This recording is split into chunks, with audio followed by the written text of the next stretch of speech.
spiritual warfare. So we talked a little bit about spiritual warfare last week, but this week we're going to talk about the benefits of battle. We're just going to get right into it. This teaching and discussion, we're going to explore how God uses battle, both internal and external, to strengthen his people. Because you know, in the Bible, that's what it's about. It's lessons to be learned in the trials. It's lessons to be learned in the good times. But it's something about the hard times, the battle, the perseverance, which shapes us and molds us to be the people that we need to be in the army of the Lord, which is why benefits of battle. And we're going to be looking at duos, biblical duos who modeled what we might call army battle buddies. If you are in the military, or if you've been in the military, or you just pay attention to how they operate, you know, you have something called a battle buddy. And a battle buddy is somebody that is always with you, no matter what you're doing. Somebody is going to have your back, because you don't want to be caught out there in the world slipping. You don't want to be out there by yourself alone in the wilderness, and you don't have someone to give you extra ammo. You don't have someone to give you, something to eat while you're trying to, let's say if you're a sniper and you're trying to view, you need someone there to take the windage. You need someone there to help you. Battle buddies are what they are. And that's one benefit of battle, is having a battle buddy is always there for you. Partners who stood strong together, strengthen each other, and advance God's mission side by side. People who want to understand how conflict, struggle, and pressure becomes opportunity and power, clarity and spiritual maturity in the lives of people that you serve. That's the part that they really don't tell people, or that, when you are out there, or when you are newly married, or you're just going through life and you are seasoned, you are battle buddies. If you're your husband and wife, you're battle buddies. You're best friends. Hopefully you're equally yoked. And if you are, you're battle buddies as well. So the key scriptures in this is in James 1:2-4, and Romans 5:3-4, Exodus chapter 14, verses 13 and 14. So God does not waste battles. Battles develop what blessings cannot. In these battles, say you're in your marriage, you have endurance. When you're trying to figure each other out, when you're in that space to where, okay, the infatuation and the honeymoon phase wears off, we have the endurance. Can we endure? A lot of what you see is that people, they don't have the endurance as they once did. Some people like to play it off as, well, a husband and wife back in the days, they didn't have endurance. The woman just had to be there because she couldn't take care of herself. She couldn't get a checking account. She couldn't get a loan, or vice versa, by herself. But I like to challenge that. There was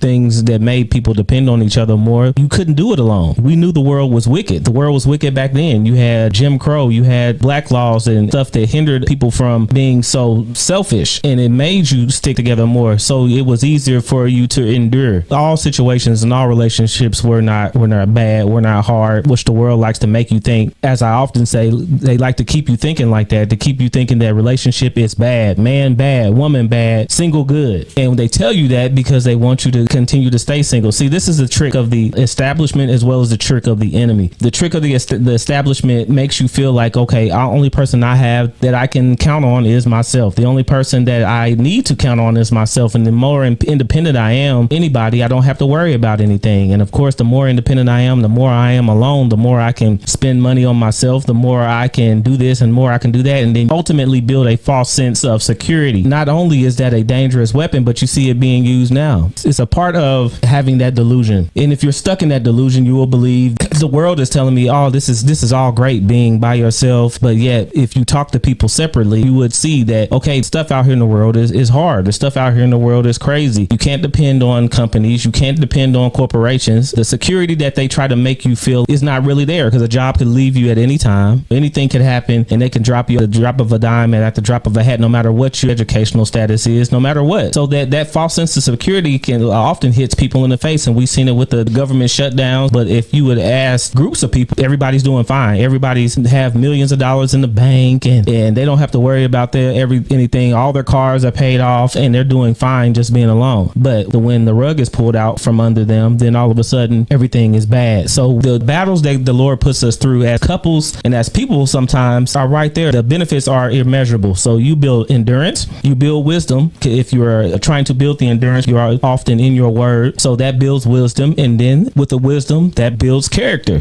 You build character by having that wisdom. The more wisdom you are, the more wise you are, the more wisdom you have, the more people come to look to you for advice. And when you're a pillar in that advice, or if you are a master in that realm of the advice that they're looking for, then that builds character, because people can come and talk to you. People can come and look at you and look towards you for help. That stuff does not just come by blessings. That stuff doesn't happen by happenstance. A lot of the times that stuff comes by battles and dependency on God. The most important thing in these battles is learning that you have to be dependent on God, not of yourself, not of your partner, not of your husband or wife, but you have to become dependent on the Lord. And having that dependency on the Lord will ultimately build up those scars, those that make you tough, that make you able to block things that the enemy is throwing your way, or learning those scriptures. As coaches, we help people understand the pressure is not punishment, it's preparation. Coaching people, coaching clients, helping people in time of need. In coaching, sometimes clients do resist conflict. Scripture shows us that breakthroughs are born through battle. That's something that some people do suffer with, not wanting to have conflict, not wanting to rock the boat or ruffle the feathers in their relationship when they feel like things are going good. But sometimes things are hurting the person that is having trouble, no matter what party it is. Sometimes they're having trouble and they don't know how to raise those things up because they're afraid of the battle. They're afraid of rocking that boat. They're afraid of making that tension. But through that tension, better things are born. Scripture shows us that breakthroughs are born through battle. Battles strip away self-reliance and it builds your faith muscles. God uses opposition to expose strengths and weaknesses. Spiritual battles sharpen discernment and identity. And every biblical champion was shaped by conflict, never comfort. No matter who we're talking about, it is in the Bible, these people that have went through hard times and hardships, they often have breakthroughs. No matter how long the conflict was, no matter how long that hard time was, at the end of it, when they had hindsight, they saw that this is incredible. The things that I was asking God for in the midst of all these troubles, he gave them to me, or he molded me in such a way that when I was ready to be turned loose in my hard times, I was able to battle and overcome what I couldn't before that battle came. You look at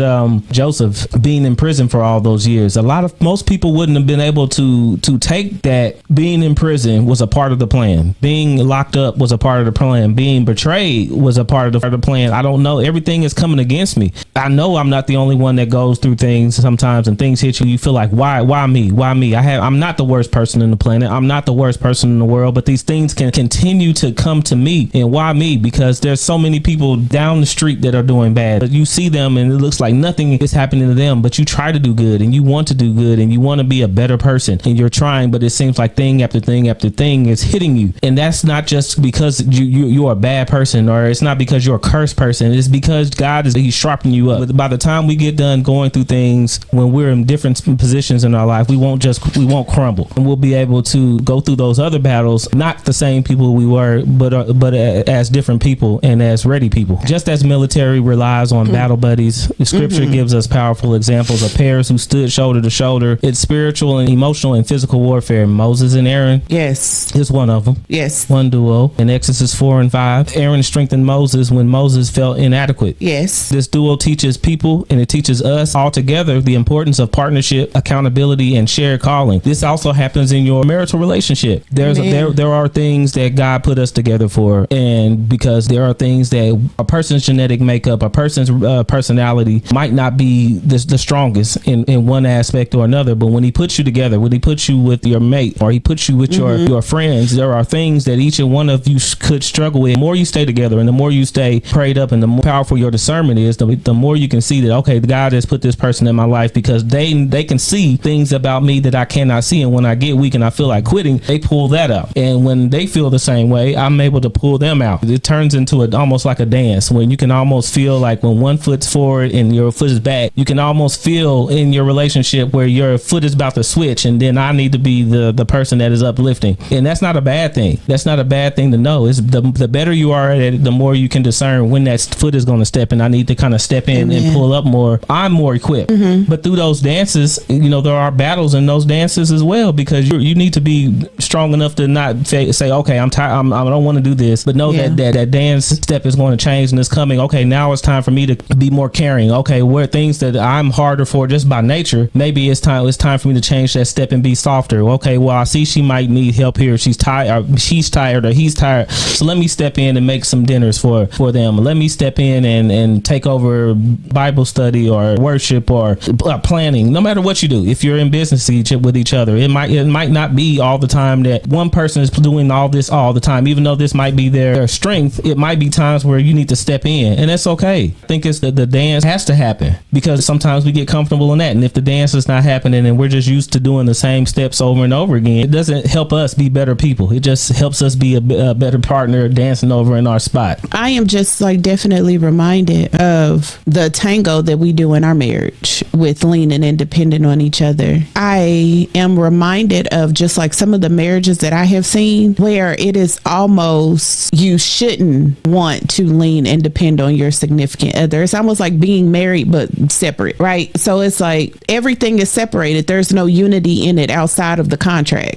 outside of the covenant. And that's what I was saying back in the chat, where I said the laws back then made more people lean on each other and develop community and relationships. And we see covenants, relationships, equally yoked people, men in the Bible, women in the Bible, because God knew what he was doing back then. That goes with what I have been saying for months, that being equally yoked with somebody is not just for husband and wife. It's about the company that you keep. And you have these duos in the Bible, in the word, and it's applied in different aspects of our lives. Like you mentioned earlier, in the military, when you think of police officers, they always got somebody in a car, or they used to. Two people always riding in a car together.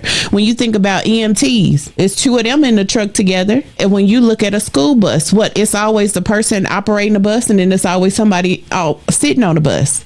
So it's everywhere. But I don't understand. It's like the enemy has gotten in to a point where he has made us think that being alone and separated from something that God has designed is okay, and that we can do it, and we can be strong and independent and not need anybody. Even in marriage, he has gotten into marriages and being able to move and pervert it in such a manner that even when you think that you're honoring God by being in a covenant with your significant other, and you took that leap, you're still dishonoring God, because you're not doing his will for what he intended marriage to be. It's leave to cleave. It's for you to become one flesh.